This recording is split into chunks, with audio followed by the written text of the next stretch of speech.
Hey guys, how's it going? You know who this is. I'm not really going to give my normal greeting because this is going to be a rather different type of video. This is going to be a deeply personal video about what happened today. Today being June 4th, 2017. I honestly thought today would be a pretty normal Sunday. I had planned on relaxing some and then doing some stuff around the house. That was what I thought I would be doing today. Well, that's not at all what happened. Um, Around 9:30 or 10 o'clock, my wife was out with my younger daughter, and I get a rather frantic phone call from my wife. Um, Apparently, her uncle was in the hospital, and apparently he was on life support, and they were going to be turning off the life support at 5 p.m. today. So obviously she's pretty upset about this. Um, she heads back to the house. Um, I get in the car with her and my older daughter, and we're all in the car and we start heading towards the hospital where her uncle is. Now, this hospital is located in Dayton, Ohio, which is maybe an hour and 40-minute drive from my house. So we got a while in the car as we're driving towards there. And on the way there, we learn uh, what happened is apparently her uncle had a surgery where they were going to amputate part of his leg. And a little bit of background on her uncle. Um, Her uncle was diabetic, and frankly, he did a very poor job of managing his condition. He did not really, his diet was poor. He didn't heed the doctor's warnings on a lot of things. And because of this, he paid the ultimate price, which I'll get to. So, anyway, they were going to amputate part of his leg because he had an infection in his leg that he had gotten. Basically, he had worn an old pair of shoes apparently. He developed sores on his feet and leg, and they wouldn't heal. Developed gangrene in the leg, so they were going to amputate the leg. And when they amputated the leg, apparently that caused a blood clot in his lung. Um, so uh, because of this, he died several times the other day. He did have a DNR signed a few years ago that he didn't want to be kept on respirators, not to resuscitate him, given what was happened, and after there was no hope of recovery, of bringing him back, and today is I guess when they kind of figured out they weren't going to be able to bring him back, so his wishes were to be turned off life support at 5 p.m. today, I guess, to give everyone time to get to the hospital. So anyway, we get to the hospital, and we're some of the first ones there. We get there around 11:30, 11:45 maybe, and obviously other family members come filtering in pretty regularly. And we're of course all talking and try to figure out what's going on. And the thing is, none of the family members really knew that this was going on because he didn't share this information with the other family members. So, anyway, we're there just talking and going over things. And and it's just, and of course there's a lot of crying going on, things you would excuse me, normally expect under these circumstances. So the appointed hour of 5 o'clock comes, right? And this was a very surreal experience. Obviously, some doctors or whatever from the hospital walk into the room. There were probably about 25 people there altogether, relatives, you know, spouses, you get the idea, kids, the whole nine yards. There were probably about 25 people there total. They clear everybody out of the room but a few people. And I guess they turn off the life support. They remove the equipment from the room and they exit the room. And then obviously they open the room back up to the family.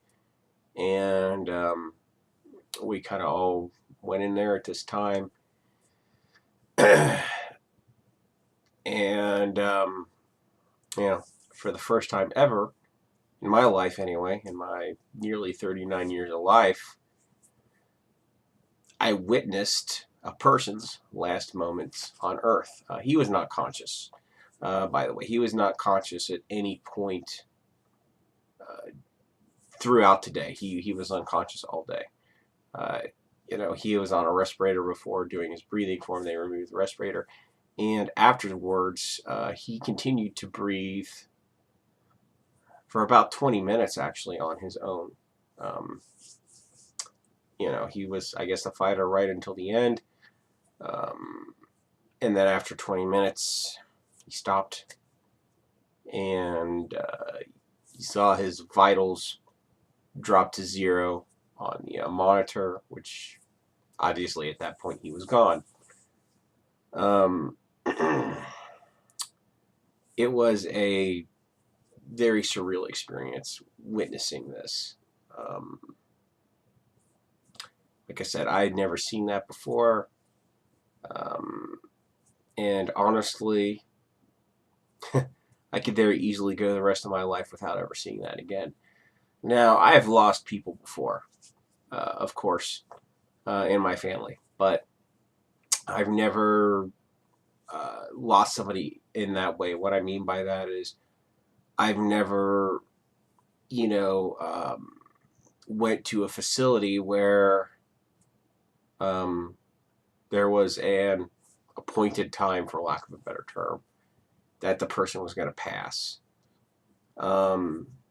And honestly, I've never been there before at the moment of passing. That's the first time I was ever present for that.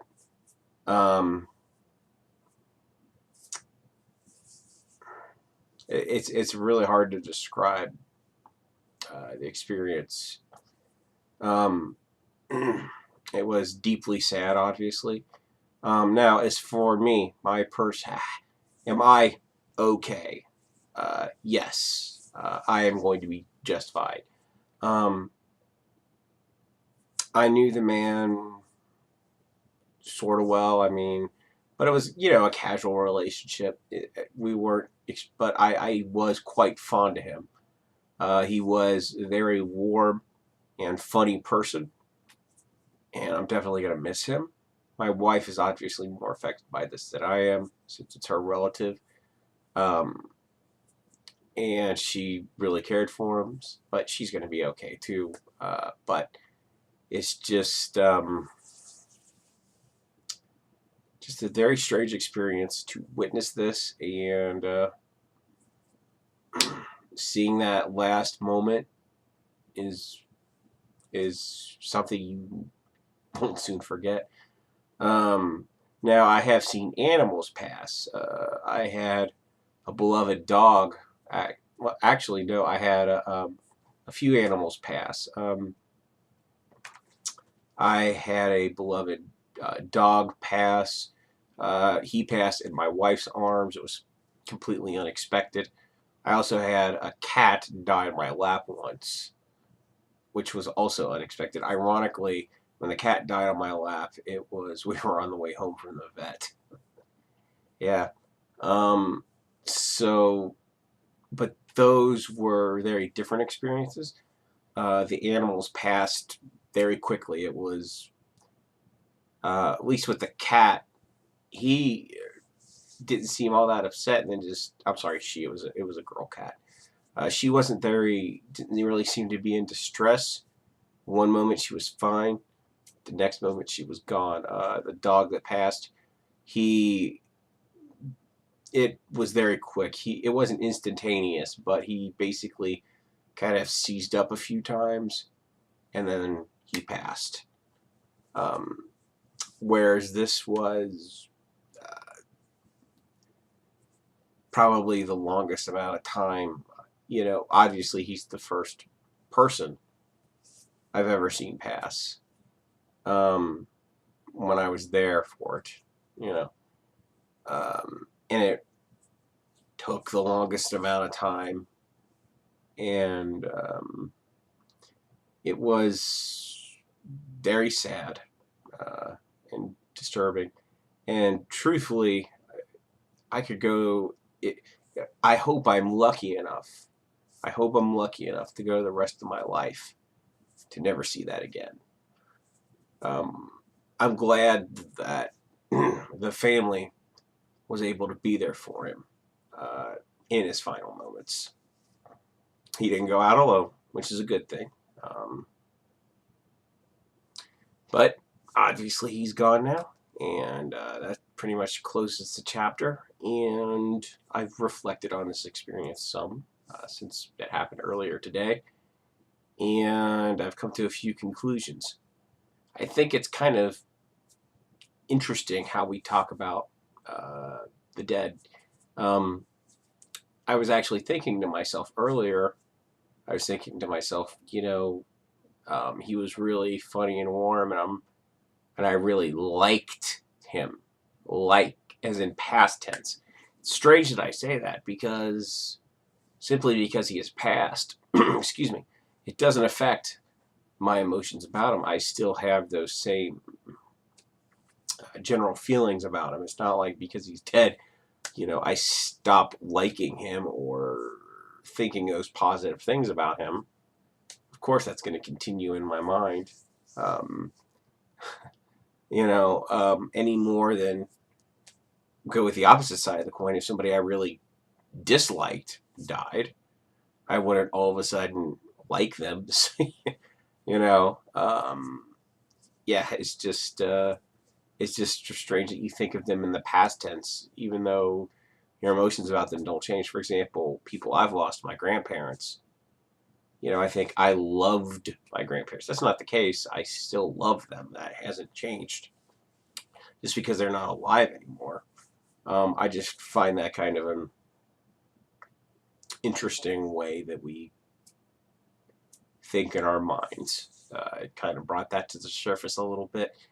And it also reminded me just how important it is to take care of yourself health-wise. Unfortunately, my wife's uncle did not do a good job of taking care of himself. That's why he's no longer with us. He didn't manage his diabetes well at all. He had poor diet choices. And he had health problems compounded on top of everything else, and that's obviously what led to his demise, unfortunately. So it's incredibly important to take care of yourself. And, thankfully, I've been taking steps in my life to try to take better care of myself. My wife she's doing a tremendous job taking better care of herself than she did. My wife was a smoker for many, many, many years, and she's quit smoking. She's now been a non-smoker for how long? Maybe almost a year now. She hasn't smoked. She's done extremely well at it, and I'm very proud of her. And a few months ago, she decided to, in addition to not smoking, she had decided to basically start me and her on a diet. And we've both been losing weight from this diet. I've lost maybe about 13 pounds since we started. And we started maybe about 2 months ago, roughly. So it's definitely making progress. It's a bit slow, but it's progress, and really that's what matters. Even if it is slow, it's going in the right direction. So definitely a good thing, and it's just important to take care of yourself. She also is diabetic, but she's actually, her diabetes is becoming more and more as time goes on. She's controlling it better and better and better. It's much more under control than what it used to be. She used to have these wild swings in her blood sugar. She doesn't really have that anymore. She's not insulin. At one time, she had to take insulin. She does not anymore. So her health is going on the upswing because she's doing a good job of managing her disease. She's not just ignoring it and making bad choices, which is a good thing. So anyway, that's pretty much it. At the end of the day, yes, I'm going to be fine. So, I appreciate any concern you guys show, but I'm going to be fine, and so will my wife. We'll weather this storm. It's going to be just something that happens, something that happened. And that's pretty much it. I don't really know how to ask for interaction on this. Just whatever interaction you feel is appropriate, I guess. If you have any points you'd like to make about it, if you've had a similar experience, whatever, let me know. Anyway, that's it. Thank you so much for watching. I will see you guys next time.